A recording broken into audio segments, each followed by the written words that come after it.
ሰላም እንደምንቆያችሁ ውድ አድማጮቻችን በያላችሁበት የዓለም ዳርቻ አክብሮታዊ ሰላምታችን ይድረሳችሁ።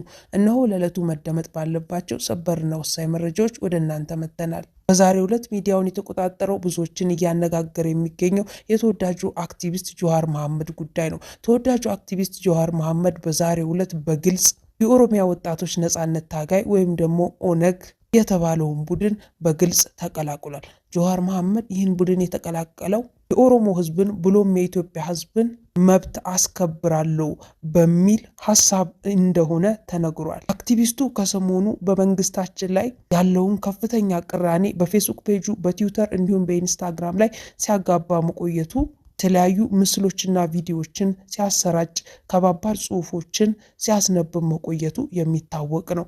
ታዲያ የአክቲቪስቱ ይህ ጅማሬ ወደ ከባድ እንደሚያመራ ይታወቅ ነበር።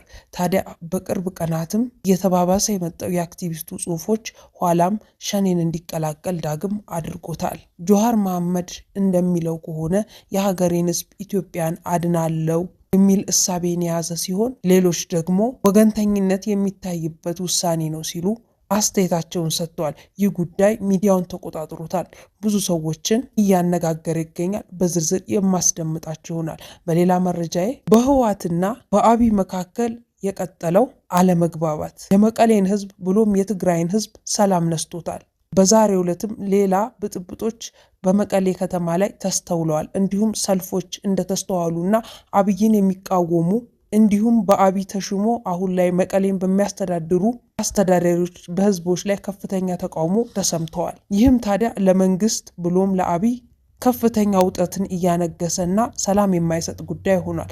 ህወሓት አሁን ላይ በፍጹም ሰላም እንደማይፈልግ፣ ጦርነትን እንደሚፈልግና አብይን በቀጥታ መዋጋት እንደሚፈልግ በግልጽ እያሳየ ይገኛል። የአካባቢው ህዝቦች ህወሓትን በመደገፍ መንግስትን በመቃወም ላይ ሆነው ታይተዋል። በሁለት የተከፈለው የመቀሌ ህዝብ ግራ በመጋባት ላይ ይገኛል። ይህ ቤተ መንግስቱን ሰላም ነስቷል። ከወደ ኤርትራ የተሰማውን መረጃ ብዙዎችን እያስጨነቀ ይገኛል። በዝርዝር የማሰማችሁ ሌላው አንኳር መረጃዬ ነው። እነሆ ወደ መጀመሪያው መረጃዬ ስለ ጆሃር መሐመድ ላቅናላችሁ። ጆሃር መሐመድ ከዚህ ቀደም ኦነግን ተቀላቅሎ አብሮ ሲሰራ እንደቆየ ይታወቃል። ነገር ግን ኋላ ላይ የኦነግ ዓላማ የኔን ዓላማ አይገልጽም፣ የኦነግ ራዕይ የኔን ራዕይ ሊገልጽ አይችልም በሚል በመሃላቸው በተፈጠረ ቅራኔ ኦነግን አንቅሮ የተፋው ጆሃር መሐመድ ዳግም ወደ ኦነግ መመለሱ መነጋገሪያ ሆኗል። ጆሃር መሐመድ ኦነግን የተወበት ጉዳይ ኦነግ ብሔርተኝነትን ያተኮረ ድርጅት ነው በማለት ሲሆን ታዲያ ዛሬ ዳግም ምን ተገኝቶ ወደዚህ ድርጅት እንደተመለሰ ብዙዎች ማብራሪያ ይፈልጋሉ።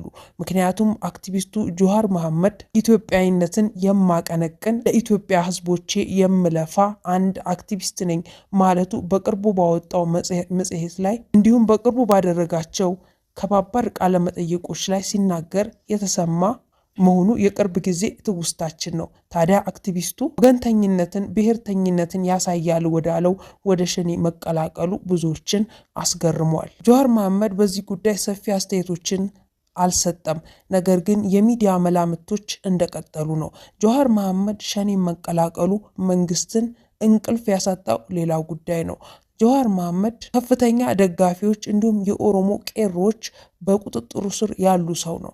ታዲያ ጆሃር መሐመድ ወደ ሸኔ መቀላቀሉ የኦሮሞ ወጣቶች ወደ ሸኔ እንዲያዘነብሉ ያደርጋል። ታዲያ ይህ ሽመልስ አብዲሳንም ሆነ አብይን እንቅልፍ የሚነሳ ጉዳይ ነው። ይህ ቀላል ጉዳይ እንዳልሆነ ብዙ የኦሮሞ አክቲቪስቶች እየተነተኑት ይገኛሉ። ጆሃር መሐመድ እስካሁን ምንም አይነት መግለጫ በስፋት ስላልሰጠበት በቀጣይ ሰፊ መግለጫ በትዊተር ፔጆቹና በኢንስታግራም ፔጆቹ በፌስቡክ የሚያጋራውን ልጥፎች እነሆ ወደ እናንተ ለማድረስ ዝግጅታችንን ጨርሰናል። በቀጣይ ፕሮግራማችን የምንዳስሰው ከባድ ጉዳያችን ነው። በሌላ ተያያዥ መረጃ የመቀሌው ጉዳይ የመቀሌ ህዝብ በሁለት ተከፍሏል። ግማሹ ሰላምን ፈላጊ የአብይ ደጋፊ ሲሆን ሌላው ደግሞ የህወሓት ደጋፊ ነው። ህወሓት ካልደፈረሰ አይጠራምና ይለይልን የሚል ሐሳብ ውስጥ ሆኖ ወደ ጦርነት ለመግባት ዝግጅት እያደረገ ያለ አካል እንደሆነ ይታወቃል። ታዲያ ግማሽ ወጣቶችን የከተማ ወጣቶችን ደጋፊዎችን ይዞ የሚችለውን እያደረገ ይገኛል። ከወደ ኤርትራ ደግሞ የተሰማው መረጃ እጅግ አስደንጋጭ ነው። ህወሓትና ኤርትራ አብረው እንደሚሰሩ ብዙ መረጃዎች ከሰሞኑ ሲወጡ እንደቆዩ ይታወቃል። ነገር ግን የኋላ ኋላ ነገሩ እውነት እንደሆነ የሚያሳዩ ግልጽ መረጃዎች ከሰሞኑ ደግሞ እየሾለኩ ይገኛሉ። ህወሓትና ኤርትራ በጋራ እየሰሩ ይገኛሉ ለጋራ ጥቅም። ታዲያ ይህ ዜና አብይን እጅጉን ያስደነገጠ ሲሆን ከባድ አደጋን ይዞ ይመጣል እየተባለ እየተፈራ ይገኛል። ይህ ደግሞ ሰላም ፈላጊውን ግማሹን የትግራይ ህዝብንም ከፍተኛ ውጥረት ውስጥ ጨምሮታል። መቀሌ ግራ በመጋባት ውስጥ ሆና በሁለት ተከፍላ ዛሬም በሰቆቃ ውስጥ አለች። በዛሬው ዕለትም ከፍተኛ ውጥረት ነግሶ ነበር በመቀሌ ከተማ ላይ። የህወሓትና የአብይ አህመድ መጨረሻ፣ የብልጽግና መጨረሻ ምን ይሆን? ደጉስ የትግራይ ህዝብ መጨረሻ ምን ይሆን? ይህ በቅርብ ቀናት የምንመለከተው ጉዳይ ነው።